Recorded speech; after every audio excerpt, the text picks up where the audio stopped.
જે રખેવાળી થાય છે, ઘોડાની જે સારવાર જે કરવાની હોય છે, એવા જ આપણે એક શખ્સ જોડે વાત કરીશું. આપનું પરિચય સર? આપણે અનુચેતન આલબન. આપણે ઘોડાને આપણે કઈ રીતની આપણે રખેવાળી કરો છો, જેમ કે આપ એની વિશેષ जानकारी અમને આપો. हमारा खानदानी धंधा है ये, हमारा तीसरा चौथा पेरी चल रहा है. हमारे पिताजी, हमारे भाई, अमित चाचा बहुत अच्छे नाल बनते हैं और ऑफ हो गए.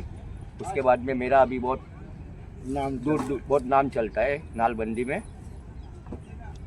તો ઘોડાની અંદર આપણે કેવી રીતે ખબર પડી જાય કે આને કંઈક તકલીફ છે, એવી કંઈક વિશેષ કંઈક ખાસિયત હશે? દરેક જે ઘોડાની અંદર જે તમે એની સારવાર જે અત્યારે હાલમાં જે કરી નાલ લગાડે તો એનું કંઈક વિશેષ કંઈક જ્ઞાન તો આપણને હશે ને? ઘોડાના પગ જોઈને એ ભાઈને ખબર પડી ખબર જાય. પડી જાય અમને કે કેવો એના એ છે અંદર, એને છાલા છે અંદર, એ થઈ જાય છે. ઘોડાના અંદર રોગ આવે, રોગ આવે છે, છાલા કરીને બહુ ખરાબ રોગ આવે. એ બધું અમને જોઈને અમે એને બરાબર એને કરીએ.